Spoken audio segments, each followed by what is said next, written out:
Hello दोस्तों, आप सभी को प्रभु यीशु मसीह के नाम में जय मसीह की। आप सभी का फिर से मैं स्वागत करता हूं हमारे एक और नए वीडियो में। दोस्तों, आज के समय में बहुत सारे लोग प्रभु यीशु मसीह के आगमन के इंतजारी कर रहे हैं, यानी कि यीशु मसीह के आने के लिए अपने आप को तैयार कर रहे हैं कि यीशु मसीह जब आएंगे तो हमें अपने साथ बादलों पर उठा लेंगे।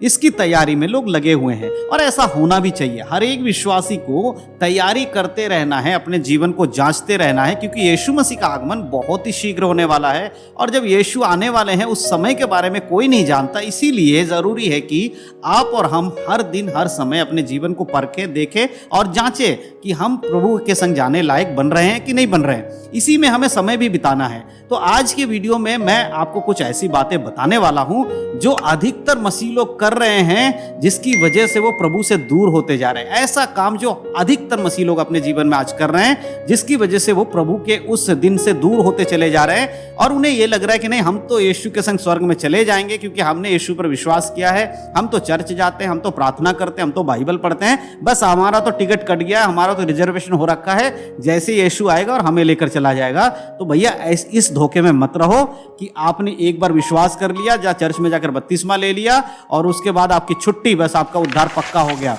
तो इस चीज को सोचकर मत चलो, क्योंकि अगर आपको उद्धार मिला है तो आपका उद्धार छीना भी जा सकता है, आपके जीवन से उद्धार वापस भी ले लिया जाएगा अगर प्रभु यीशु मसीह के वचन के अनुसार आप जीवन नहीं जी रहे हैं। तो आज मैं इस वीडियो के माध्यम से आपको बताने वाला हूं कि वो कौन कौन से काम है जिसकी वजह से आप स्वर्ग जाने से रह जाएंगे। आपका काम नहीं बनेगा स्वर्ग जाने का अगर आप आज भी ऐसी चीजों में अपना समय बिता रहे हैं। तो वीडियो को शुरू से लेकर अंत तक देखें, पूरा देखें। वीडियो देखने के बाद अपने मसीह भाई बहनों में वीडियो को शेयर करना बिल्कुल भी ना भूलें। तो चलिए देर नहीं करते हुए आज की वीडियो को शुरू करते हैं। दोस्तों, जैसे कि मैंने वीडियो की शुरुआत में ही कहा कि आज हम बात करेंगे उन लोगों के बारे में जो ये तो चाहते हैं कि स्वर्ग जाएं, लेकिन उनका काम, उनके जीवन में कुछ ऐसे काम है जिसकी वजह से वो स्वर्ग जाने से वंचित रह जाएंगे। शायद वो स्वर्ग नहीं जाएंगे क्योंकि वो जिस तरह से जीवन जी रहे हैं वो उनको स्वर्ग जाने से रोक रहा है और वो अनजाने में, शायद आपको पता ही नहीं होगा आप क्या कर रहे हैं। लेकिन मेरे प्रियो, अगर आप बाइबल पढ़ते होंगे, आप बाइबल को ध्यान से पढ़ते होंगे, तो आपको पता चलेगा कि आपको किस प्रकार का जीवन जीना है। क्यों लोग नाश हो जाते हैं? परमेश्वर का वचन कहता है मेरे लोग इसलिए नाश हो जाते हैं वचन की ज्ञान की कमी के कारण। आपको परमेश्वर के वचन का पता तो है लेकिन उसका ज्ञान नहीं है, वचन के सत्य को आप नहीं जानते। बस बाइबल को एक किताब की तरह पढ़ते हैं और उसके बाद बस भूल जाते हैं। बाइबल को पढ़ना है, पवित्र आत्मा की सहायता से पढ़ना है, पवित्र आत्मा से विनती करना है ताकि परमेश्वर की आत्मा आपको समझ दे, बुद्धि दे और आप उसकी गहरी बातों को समझकर एक पवित्र जीवन जी सको।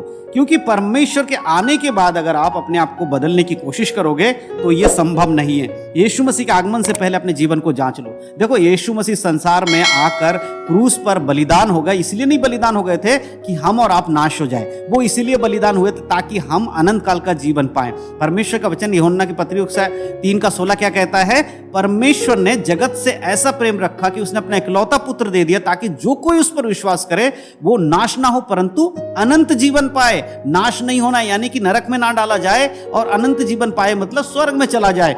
इसीलिए परमेश्वर ने अपने पुत्र को भेजा था। और आज लोग क्या कर रहे हैं? आज लोग अपने हिसाब से दुनिया में जीने की कोशिश कर रहे हैं। जो आपको अच्छा लग रहा है आप वो कर रहे हैं। आप यीशु पर विश्वास कर चुके हैं, आपने यीशु को अपने उद्धारकर्ता के रूप में ग्रहण कर लिया है, उसके बाद भी आप जरा अपने जीवन में झांक कर देखिए, क्या सच में आप बाइबल के अकॉर्डिंग अपने जीवन को चला रहे हैं? क्या सच में आप वो काम करते हैं जो यीशु ने कहा है, या फिर आप वही काम कर रहे हैं जो पहले आप करते थे?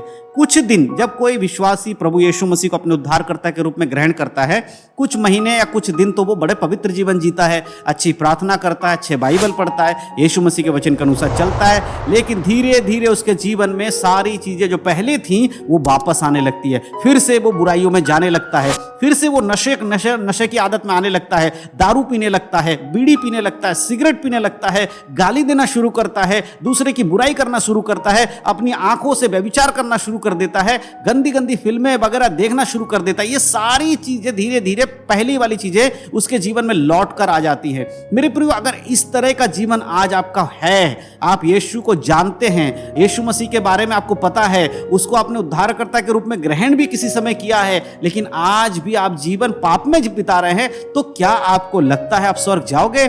बाइबल के अनुसार तो आप स्वर्ग नहीं जाओगे, क्योंकि स्वर्ग जाने के लिए आपको पवित्र होना पड़ेगा, और कोई मनुष्य खुद अपनी ताकत लगाकर तो पवित्र हो नहीं सकता, क्योंकि इसके लिए परमेश्वर के सामर्थ्य की आपको जरूरत है, और पवित्र आत्मा आपको सामर्थ्य देते हैं ताकि आप एक पवित्र जीवन जी सको। लेकिन आप उसके लिए प्रयत्न नहीं कर रहे, कोशिश नहीं कर रहे, बाइबल नहीं पढ़ रहे, प्रार्थना नहीं कर रहे, बस अपने पुराने स्वभाव में फिर से लौटकर बुराई में पड़ गए हैं। मेरे प्रियो, इन सब चीजों को करके आपको क्या फल मिलने वाला है? कोई फल नहीं मिलने वाला। आप अनंत काल के नरक में डाले जाओगे। आपको पता है यीशु मसीह ने क्या कहा था? अंत के समय में बहुत सारे लोग आएंगे और मुझसे कहेंगे, हे प्रभु, क्या हमने तेरे नाम से चंगाइयां नहीं की? हमने तेरे नाम से बड़े बड़े चिन्ह नहीं दिखाए? तब यीशु कहता, मैं उनसे कह दूंगा, हे कुकर्म करने वालों, मैं तुम्हें जानता ही नहीं। मेरे प्रियो, किन लोगों की बात हो रही है? बाहर अन्य जातियों की बात हो रही है? बिल्कुल नहीं।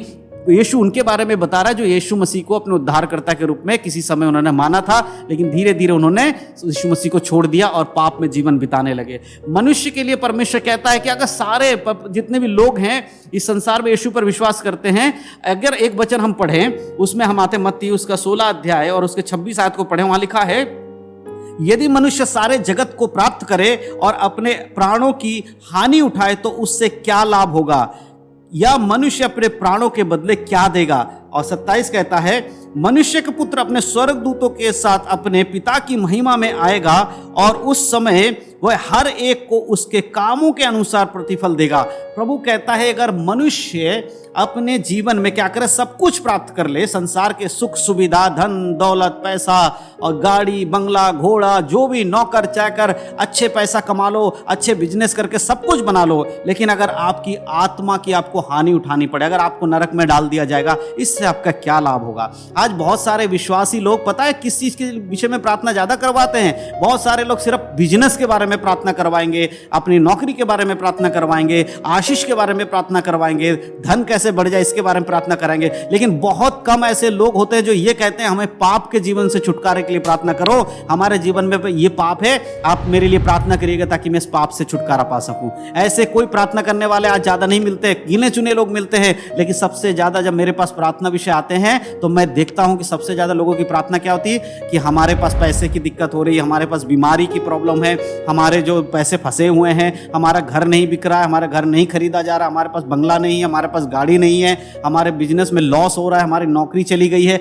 ये ही होता है आज के समय में लोगों का प्रार्थना का विषय। मेरे प्रियो, आज आपको खुद देखना होगा। प्रभु कहते हैं, यदि मनुष्य सारे जगत को पाले, मान भी लीजिए आपकी प्रार्थना प्रभु सुन लेता है और ये संसार की सारी बातें आपको दे देता है, लेकिन आपके जीवन में अगर उद्धार नहीं है तो उससे आपका क्या लाभ होगा? और आप जो काम करने के लिए निकले हैं दुनिया में, धन दौलत कमाने के लिए, याद रखिए, अगर आज आपने प्रभु के उस महिमा को त्याग दिया है, परमेश्वर को छोड़ दिया है और धन के पीछे भाग रहे हैं, तो याद रखिए एक दिन इन सब के बारे में आपको परमेश्वर के सामने न्याय का सामना करना पड़ेगा, और इस सब का प्रतिफल परमेश्वर आपको देगा। जब समय था तब आपने परमेश्वर को छोड़ दिया, और जब समय नहीं होगा तब आप परमेश्वर को पुकारोगे। इसीलिए अपने जीवन को देखो। प्रभु कहता है कि उस समय जब प्रभु स्वर्गदूतों के साथ आएगा अपनी पिता की महिमा में, उस समय क्या करेगा? वो हर एक के कामों के अनुसार उसको प्रतिफल देगा।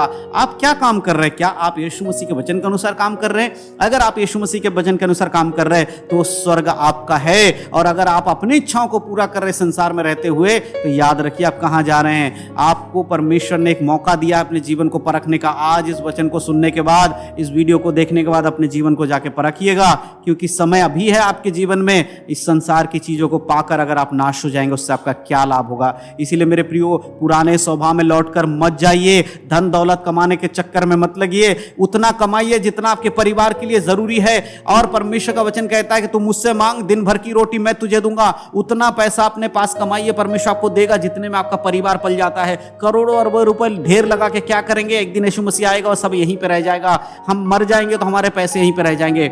इसीलिए पैसों के पीछे मत भागिए, उस अनंत जीवन के पीछे भागिए। जो स्वर्ग में पैसा इकट्ठा होगा वो आपके काम आएगा। इस पृथ्वी पर इकट्ठे पैसे आपके काम नहीं आएगा। जीवनों को परखें, पाप से परे रहें। यीशु मसीह का आगमन बहुत शीघ्र होने वाला है।